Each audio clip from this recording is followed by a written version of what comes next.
Bonjour, je reviens dans cette vidéo dans, pour moi, je dirais pas une notion, une définition que l'on trouve aussi assez souvent sur l'agoraphobie. C'est le fait, on peut lire assez régulièrement que l'agoraphobe, c'est la personne qui a peur de ne pas être secourue. Moi, je ne suis pas tout à fait d'accord, enfin, je ne suis même pas d'accord. Après, évidemment, on peut toujours nuancer, trouver des subtilités, des nuances. Euh, il est vrai que quand on est agoraphobe, on préfère être accompagné, on préfère savoir qu'on peut venir à notre secours, mais est-ce que c'est pour autant la peur de ne pas être secouru? Euh, Ce n'est pas évident du tout, parce qu'il y a des passages, il y a des lieux, il y a des traversées qui font que même si on est accompagné, on n'arrivera pas à le faire. On peut, par exemple, je ne sais pas, imaginer un pont et voilà, et se lancer dans l'idée de traverser ce pont à pied et être entouré de 5, 6 amis euh, qui vont nous faire, enfin, nous entourer, euh, être directement à nos côtés, devant nous, derrière nous.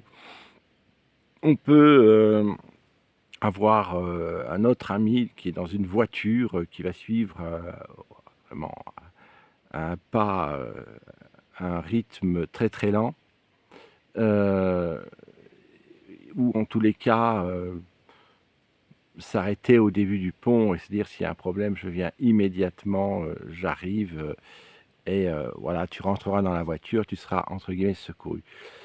Si la personne a fortement peur de traverser le pont, même si elle se sait entourée, même si elle se sait aidée, même si elle sait que on va tout de suite se porter à son secours, qu'une voiture va tout de suite arriver en quelques secondes à ses côtés et rentrer dans la voiture, qui serait un lieu sécurisant, il n'est pas dit que l'on va traverser le pont pour autant. On peut imaginer vraiment un pont très imposant, hein, euh, un- je ne sais pas moi, un pont qui enjambe la Seine à son embouchure, ou la Loire, ou qui peut relier l'île de Ré, l'île d'Oléron. Enfin, euh, je veux dire, même avec une aide, avec une notion de secours à proximité, à ses côtés, avec la rapidité, est-ce que pour autant on arrivera, est-ce que pour autant la personne phobique arrivera à dépasser euh, sa peur? C'est pas évident.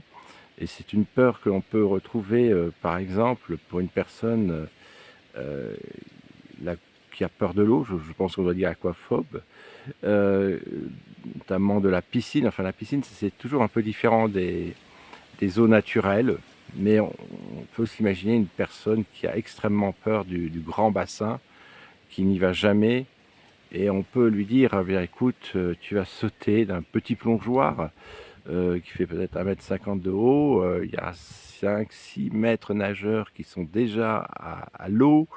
Il y a un petit canoë qui est sur le bassin de la piscine. Et tu vas voir, les craintes sautent et on viendra tout de suite à ton niveau et on t'aidera ensuite à nager et en tout cas à te porter jusqu'au bord de l'eau. Donc là, on a les secours déjà sur place, on va dire. Il se peut que la personne qui est très très phobique euh, de l'eau bien, ne soit pas tranquille pour autant pour faire un plongeon directement dans le grand bassin. Eh ben, c'est pareil pour l'agoraphobie, c'est-à-dire que on peut savoir parfaitement que l'on sera secouru, qu'on va se porter très rapidement euh, à notre niveau et nous aider. La peur va rester. Alors bien évidemment, si on est tout seul, je ne sais pas, à traverser une place ou tout seul la nuit dans la forêt, etc., ça sera plus difficile. Mais le fait est quand même que même si on est accompagné, même si on a un nombre important d'amis qui va nous entourer, même si on peut avoir la proximité d'une voiture qui va nous rassurer, dans laquelle on va pouvoir monter, il se peut que la peur soit tellement forte, tellement importante, euh, que l'on ne sera pas pourtant en mesure de la surmonter. Donc il n'y a pas une notion de secours pour là. Je veux dire, l'idée de la peur de ne pas être secouru, euh, oui, c'est mieux d'être secouru que de ne pas l'être. Alors, si c'est pour enfoncer des portes ouvertes, allons-y.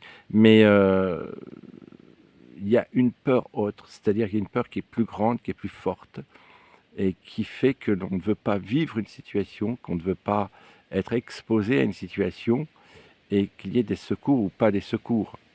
Je parle toujours dans l'idée d'une agoraphobie très importante, hein, évidemment.